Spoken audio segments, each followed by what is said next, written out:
പരിശുദ്ധാത്മാവേ നീ എഴുന്നള്ളി വരണമേ എൻ്റെ ഹൃദയത്തിൽ.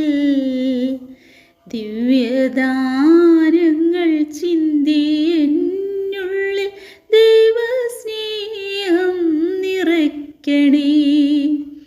പരിശുദ്ധാത്മാവേ നീ എഴുന്നള്ളി വരണമേ എൻ്റെ ഹൃദയത്തിൽ. ദിവ്യദാനങ്ങൾ ചിന്തി എന്നുള്ളിൽ ദൈവസ്നേഹം നിറയ്ക്കണേ. പരിശുദ്ധാത്മാവേ നീ എഴുന്നള്ളി വരണമേ എൻ്റെ ഹൃദയത്തിൽ. ദിവ്യദാനങ്ങൾ ചിന്തി എന്നുള്ളിൽ ദൈവസ്നേഹം നിറയ്ക്കണേ.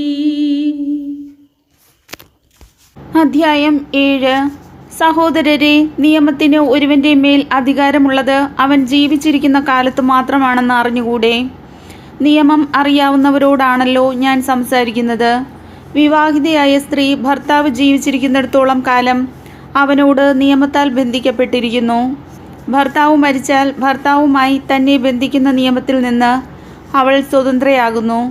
ഭർത്താവ് ജീവിച്ചിരിക്കെ അന്യപുരുഷനോട് ചേർന്നാൽ അവൾ വ്യഭിചാരിണിയെന്ന് വിളിക്കപ്പെടും. ഭർത്താവ് മരിച്ചാൽ അവനുമായി തന്നെ ബന്ധിക്കുന്ന നിയമത്തിൽ നിന്ന് അവൾ സ്വതന്ത്രയാകും. പിന്നീട് മറ്റൊരു പുരുഷനെ വിവാഹം ചെയ്താൽ അവൾ വ്യഭിചാരിണിയാകുന്നില്ല. അതുപോലെ എൻ്റെ സഹോദരരെ, ക്രിസ്തുവിൻ്റെ ശരീരം മുഖേന നിയമത്തിന് നിങ്ങൾ മരിച്ചവരായി. ഇത് നിങ്ങൾ മരിച്ചവരിൽ നിന്ന് ഉയർപ്പിക്കപ്പെട്ടവൻ്റെ സ്വന്തമാകേണ്ടതിനും അങ്ങനെ നാം ദൈവത്തിനു വേണ്ടി ഫലം പുറപ്പെടുവിക്കേണ്ടതിനുമത്രേ.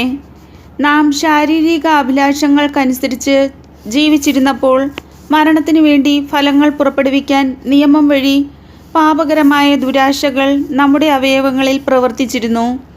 ഇപ്പോഴാകട്ടെ നാം നമ്മെ അടിമപ്പെടുത്തിയിരുന്നതിന് മരിച്ച് നിയമത്തിൽ നിന്ന് മോചിതരായി ഇത് ആത്മാവിൻ്റെ പുതുമയിൽ നിയമത്തിൻ്റെ പഴമയിലല്ല നാം ശുശ്രൂഷ ചെയ്യുന്നതിന് വേണ്ടിയാണ്. നിയമത്തിൻ്റെ സ്വാധീനം. ആകയാൽ നാം എന്താണ് പറയേണ്ടത്? നിയമം പാപമാണെന്നോ? ഒരിക്കലുമല്ല. എങ്കിലും നിയമമില്ലായിരുന്നെങ്കിൽ ഞാൻ പാപം എന്തെന്ന് അറിയുമായിരുന്നില്ല. മോഹിക്കരുത് എന്ന് നിയമം അനുശാസിക്കാതിരുന്നെങ്കിൽ മോഹം എന്തെന്ന് ഞാൻ അറിയുമായിരുന്നില്ല. എന്നാൽ പ്രമാണം വഴി അവസരം കണ്ടെത്തി പാപം എല്ലാവിധ മോഹവും എന്നിൽ ജനിപ്പിച്ചു. നിയമത്തിൻ്റെ അഭാവത്തിൽ പാപം നിർജീവമാണ്. ഒരു കാലത്ത് നിയമം കൂടാതെ ഞാൻ ജീവിച്ചു.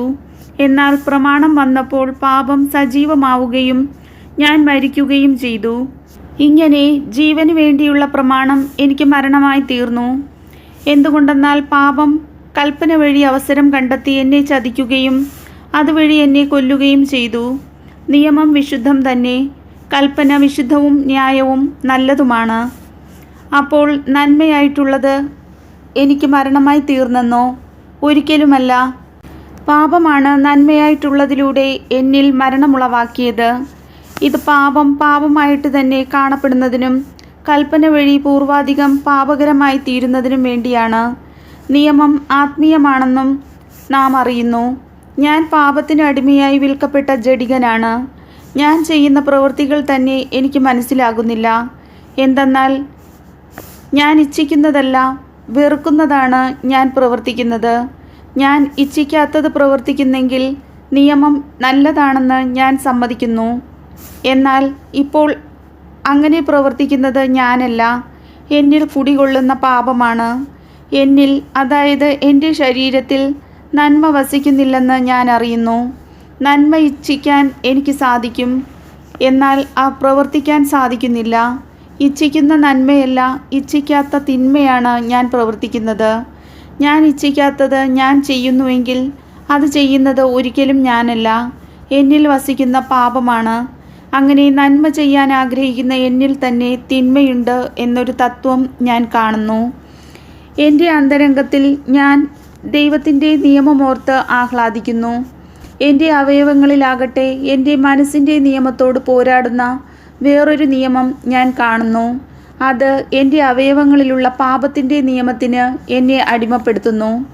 ഞാൻ ദുർഭഗനായ മനുഷ്യൻ. മരണത്തിന് അധീനമായ ഈ ശരീരത്തിൽ നിന്ന് എന്നെ ആര് മോചിപ്പിക്കും? നമ്മുടെ കർത്താവായ യേശു ക്രിസ്തു വഴി ദൈവത്തിന് സ്തോത്രം. ചുരുക്കത്തിൽ ഞാൻ എൻ്റെ മനസ്സുകൊണ്ട് ദൈവത്തിൻ്റെ നിയമത്തെ സേവിക്കുന്നു, എൻ്റെ ശരീരം കൊണ്ട് പാപത്തിൻ്റെ നിയമത്തെയും.